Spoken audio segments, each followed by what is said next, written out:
është detyrueshme, domosdoshme që Këshilli i Bashkimit Evropian t'i jep mandat Komisionit për përgatitur kornizën negociuese. To je odluka za početok na pregovori. Korniza negociuese është ajo çfarë determinon se në çfarë vije do zhvillohen bisedimet më tutje. Pastaj, në fund, pasi që Komisioni të dorëzon kornizën negociuese te vendet anëtare dhe te Këshilli, Këshilli duhet të aprovon kornizën negociuese dhe të cakton mbledhjen e parë të konferencës ndërqeveritare. Që thotë se në atë moment kur mbahet mbledhja e konferencës ndërqeveritare fillojnë negociatat zyrtarisht. Për ne është me rëndësi që kjo pikë të mbetet fikse, e pandryshueshme, e mbajtjes së mbledhjes konferencës ndërqeveritare. Ajo ne vitin e kaluar në qershor kishim kornizë precize për të filluar bisedimet. Ajo çfarë na mungoi vitin e kaluar në qershor ishte vendimi për t'i dhënë mandat Komisionit për të përgatitur kornizën.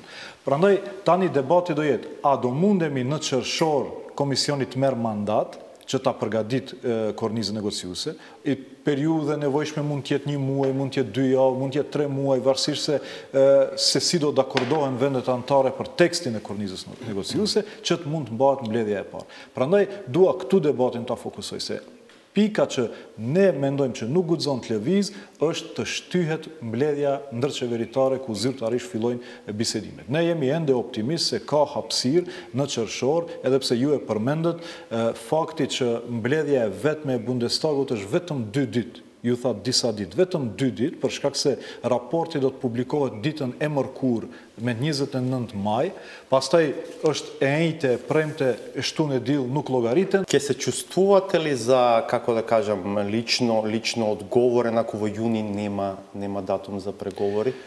Не толку персонално, еве се како влада, бидејќи владата на некој начин многу вложуваше во ова. Лани во јуни имаше обиди и од владина страна, и од европска страна да се убедува јавноста дека не е дека нема датум, има датум, сега не нашеве го датумот, па нема датум. Да. Видете, лично, рековте лично, мојата улога е до извештајот реално. Пошто сум координатор на реформите. Дали ќе биде извештајот позитивен или не. Од извештајот до советот е веќе одлука на земите членки во однос на други критериуми. Јас мислам дека повеќе одговорност како влада би чувствувале доколку ја испуштиме првата меѓувладина конференција да биде оваа година.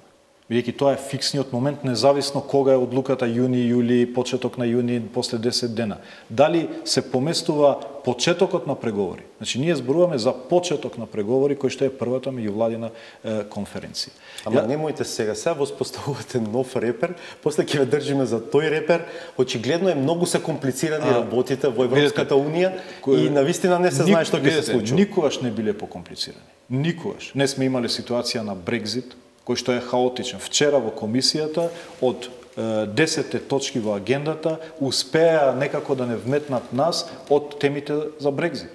И атмосферата беше таква внатре заради наметнатата тема на Брекзит. И тоа се разбира дека зрачи негативно во целиот континент.